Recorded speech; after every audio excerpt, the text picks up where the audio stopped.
Imagine this. It's late at night and you swear you'll start tomorrow, but when tomorrow comes, nothing changes. You promise yourself you'll be productive, but instead you find yourself watching another video, scrolling through social media, or doing literally anything except the important task. Sounds familiar? That's not laziness, it's your brain tricking you. And in the next few minutes, I'll show you exactly how to break free from this cycle, rewire your brain, and finally get things done. Most people think procrastination is just bad time management, but that's not true. Procrastination is actually an emotional regulation problem. It happens when your brain avoids discomfort and seeks pleasure. The logical side of your brain knows you should be working, but the emotional side craves instant gratification. That's why watching Netflix feels easy, but opening that assignment or starting that workout feels impossible. But here's the kicker. It's not even your fault. Your brain is wired for instant rewards, and modern technology makes it worse. Every time you check your phone, scroll social media, or binge watch videos, your brain gets quick hits of dopamine, the pleasure chemical. And because it's so easy to get dopamine from distractions, your brain starts avoiding real work because it feels boring in comparison.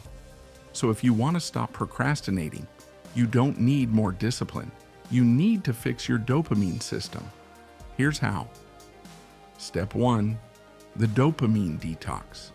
No, this doesn't mean quitting technology completely, but you must stop flooding your brain with artificial dopamine spikes. This means no social media in the first hour of your day.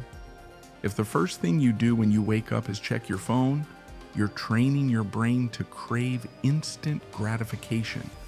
Instead, start your day with something productive, even if it's small. Delay your dopamine hits. Before watching YouTube or scrolling TikTok, complete a small task first. This rewires your brain to link effort with reward, the 5-minute rule. If you don't feel like starting, tell yourself you'll just do 5 minutes. That's it. Once you start, you'll often keep going. Your brain needs time to reset, so the less you feed it distractions, the easier it will be to focus. Step 2, make work feel rewarding. The reason you procrastinate is that your brain sees work as painful and distractions as pleasurable. But what if you could reverse that? Here's how.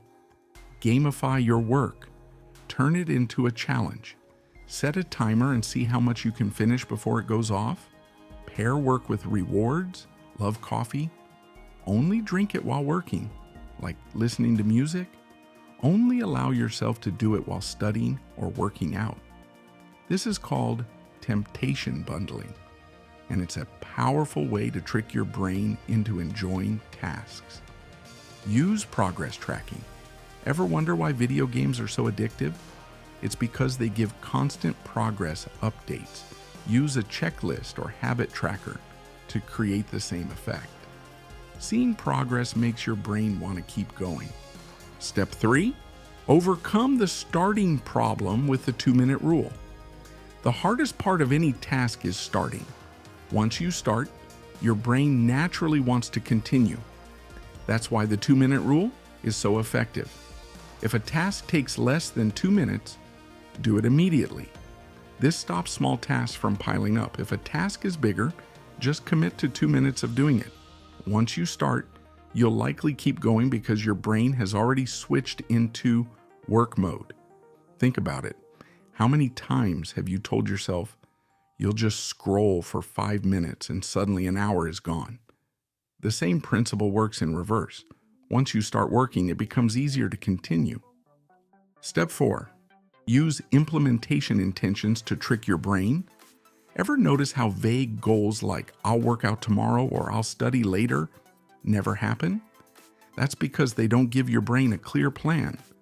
Instead, you need implementation intentions, a proven psychological trick that makes you more likely to follow through. Here's how it works. Instead of saying "I'll work out tomorrow," say I will work out at 5 p.m. at the gym for 30 minutes.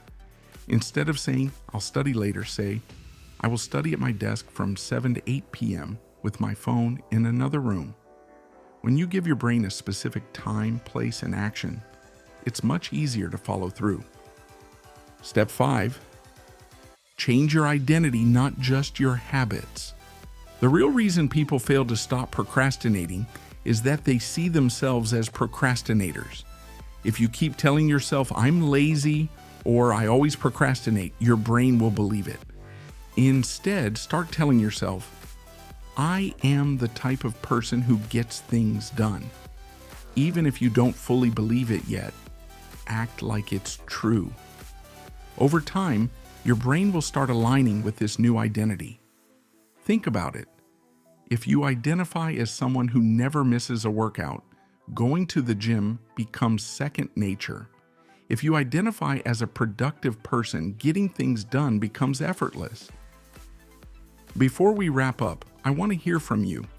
What's the one task you've been putting off that you're finally going to tackle today? Drop it in the comments below. Your commitment might just inspire someone else to take action too. And if this video gave you the push you needed, don't forget to subscribe, like, and hit the notification bell so you never miss a new video.